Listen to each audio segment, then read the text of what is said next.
Hello and welcome to Suchitra's Biology. Today we are going to see the topic that is the lectin complement pathway.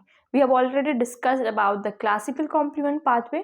Today we will be discussing this one. Okay, so let's start.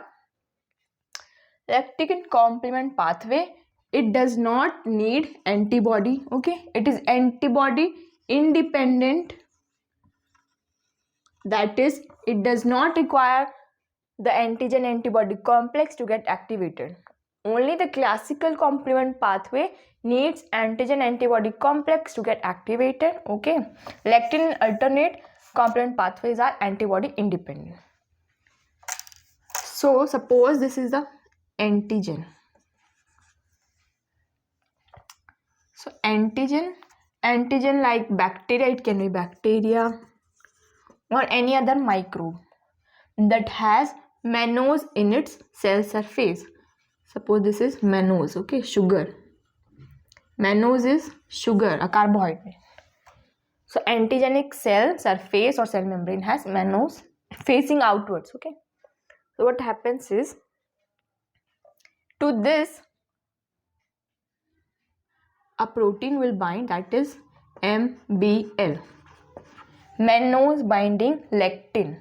MBL is mannose binding lectin. As it is binding to the mannose, so it is mannose binding lectin. Now to MBL, MASP will bind, okay. MASP can be of two types, MASP1 and MASP2, okay. This is the MASP1, MASP2. MASP stands for, what is MASP? MASP stands for MBL associated serine protease. MBL associated serine protease. That means these MASP are proteases. They have protease activity. It means that they will cleave other proteins. Okay, they will cleave other inactive proteins so that they will become active. Now let's see the next part of this. Okay,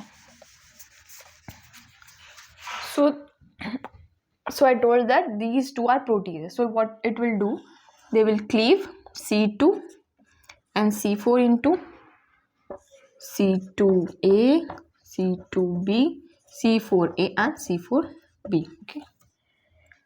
Now C2A and C4B form C3 convertase.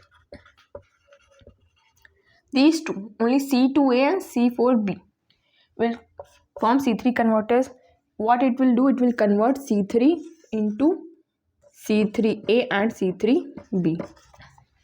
Okay. Now what happens next? The C3B combines with C3 convertase.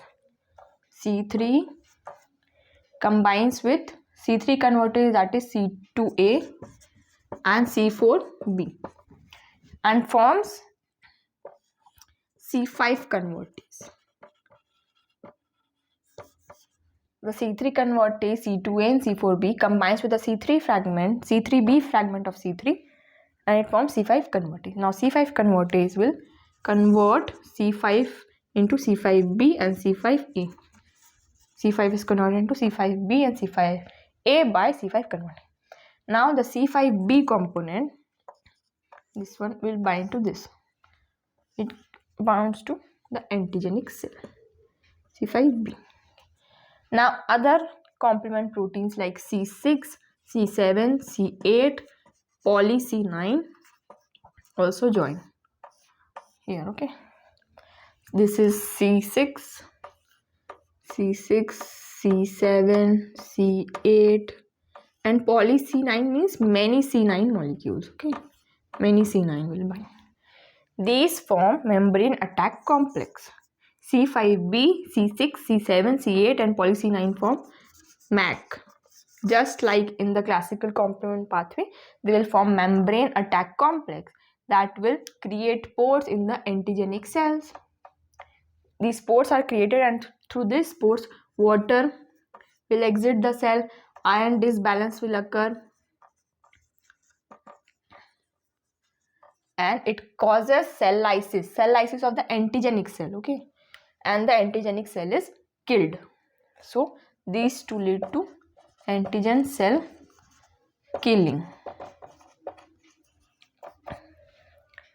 So antigen cell will be killed. Only in this lectin complement pathway, only this segment is different. Otherwise, from this area, it is same as in the case of classical pathway. Okay, I will explain it once again. Antigen was there which had mannose in its plasma membrane. Okay, this antigen could be bacteria or any other microbe having mannose in its plasma membrane facing outwards. To that MBL will bind, that is mannose binding lectin. To that MASP will bind, MASP1 and MASP2. MASP stands for MBL associated serine protease. Serine protease are proteases that will cleave other inactive proteins into active form. C2 and C4 are cleaved into C2A, C2B, C4A and C4B. The C2A and C4B form C3 convertase. C3 convertase now cleave C3 into C3A and B. The C3B will form complex with the C3 convertase, that is C2A and C4B, and forms C5 convertase. This C5 convertase converts C5 into C5A and C5B. The C5B will go and bind to the antigenic cell. Now other complement proteins like C6, C7, C8 and poly C9 will come and also bind to the antigenic cell. Okay, these will create membrane attack complex. These C5b, 6, 7, 8 and C9 form membrane attack complex MAC. They will create pore in the antigenic cell. Due to that, there will be exit of water and disbalance, and due to that, the antigenic cell will be killed. Okay. The last portions are similar to the classical complement pathway. The point to remember is that lectin complement pathway is antibody antigen complex independent. Okay, so this was all about the lectin complement pathway. If you like the video, do like, share and subscribe my channel. Thank you.